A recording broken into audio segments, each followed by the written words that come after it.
These simple safety devices have saved many lives. If Lockout Tagout is a part of your job, you need to know and follow some essential steps. You never know when that information will come in handy. Welcome to It's Your Job, where knowing how to work safe does more than save your fingers and toes. It makes you money. Now, here's the host of our show, Bob Barber. Thank you, Dave, and thank you for joining us on It's Your Job. I'd like to welcome back our champion, Gloria Jones from Top Notch Incorporated. Great to be back. Well, Gloria, it's great to have you back with us. I understand that you've been getting the third degree around work these past few days. Yeah, people at work expect me to have all the answers to their safety questions. Well, I'm sure you've got all the correct answers. Well, I keep trying. Gloria, here is your challenger, Herb Craven from Alternative Paper. Hi, Bob. Herb Craven's my name, and safety's what I crave. Herb, tell us what you do. Well, I'm the safety director over at Alternative. I make sure that all the employees are working safely. Sounds like this matchup's going to be a dandy. Well, now, Dave, would you be so kind as to get things rolling and tell us what our topic is today? Sure will, Bob. The topic of the day is Lockout Tagout.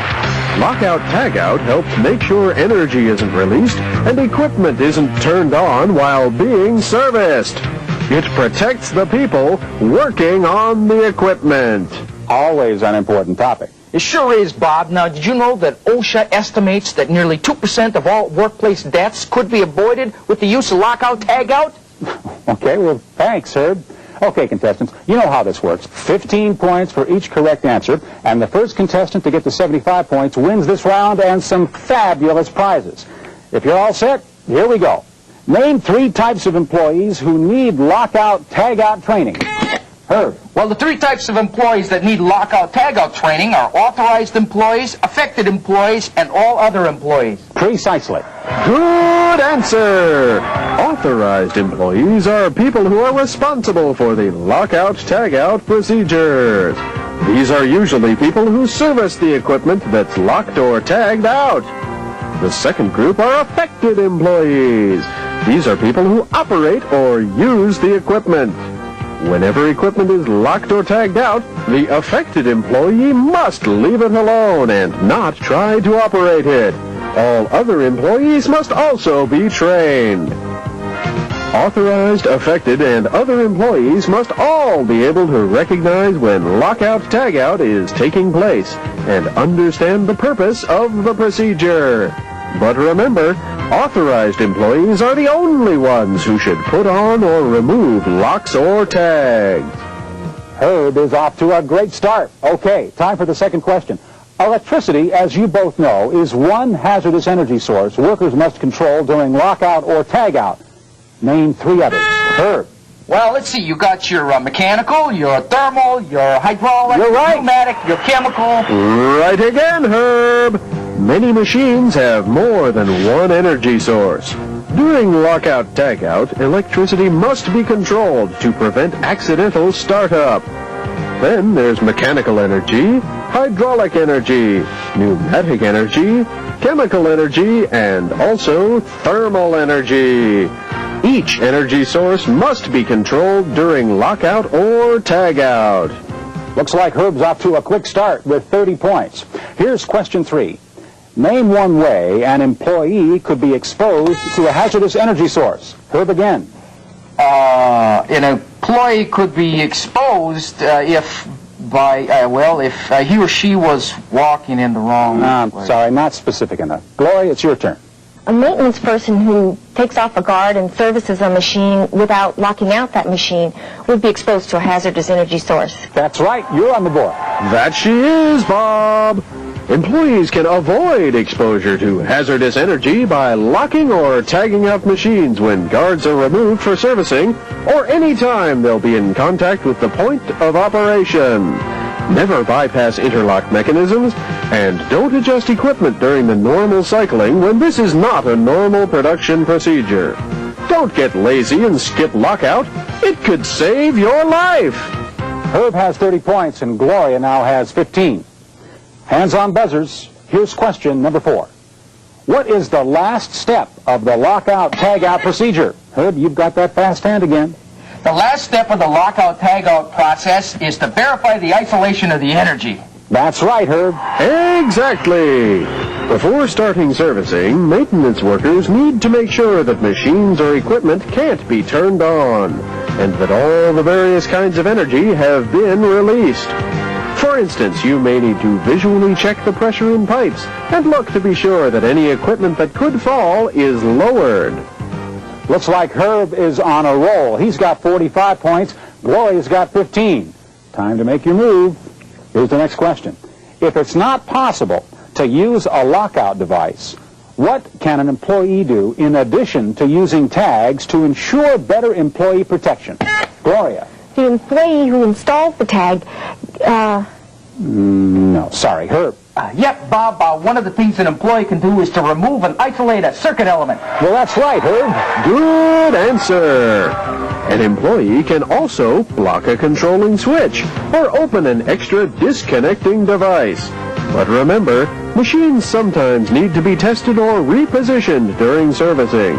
So make sure these methods don't interfere with maintenance or repair. Way to go, Herb. You've now got 60 points. One more correct answer, and you win this round. Gloria, you've got to get that buzzer hand going. You're way behind. You've only got 15 points. All right, here's our sixth question. Name a situation where locks or tags would be temporarily removed. Looks like we got a tie. Judges? You're first, Gloria. a situation when machines need to be tested or repositioned. Quit thinking.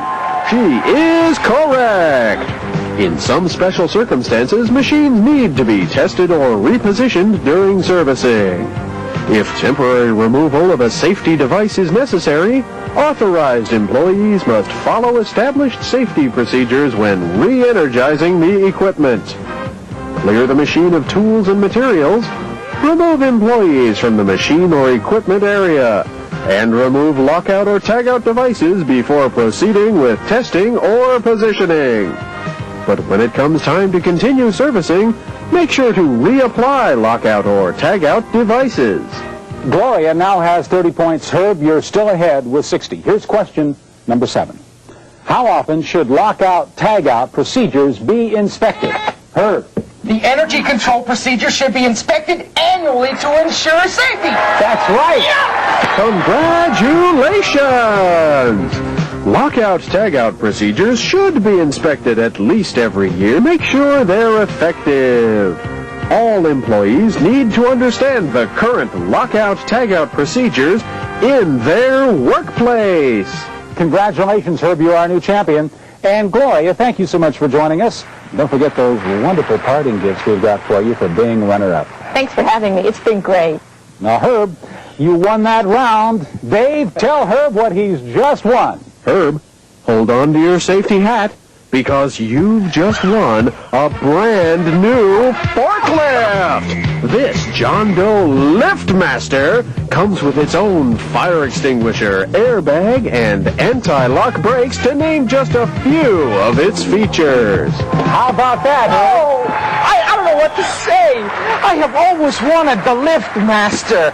That baby can do just about anything, you know? That's great, Herb. You know, it looks like you sure know your safety stuff, but these are just some of the important aspects of lockout, tagout. Dave, do you have any parting words of wisdom for our audience? Sure do, Bob. The lockout, tagout procedure can only be effective when it is followed. Be sure you fully understand your company's procedure and review your company's written lockout, tagout program on a regular basis. Employees need to know what to do when lockout, tagout extends across shifts. The crew that's leaving usually has to go through a formal procedure with the incoming crew to transfer lockout, tagout responsibility. Another important thing to remember is that employees should keep their eyes open for worn out or broken devices. If you notice such a device, report it to your supervisor immediately. Lockout locks must not be used for any purpose other than lockout. For instance, don't use a lockout lock on your locker. Think of your locks and tags as personal protective equipment. Remember, your life depends on them. Thanks, Dave. And I want to thank our contestants for being on It's Your Job. And remember to always play it safe. We'll see you next time.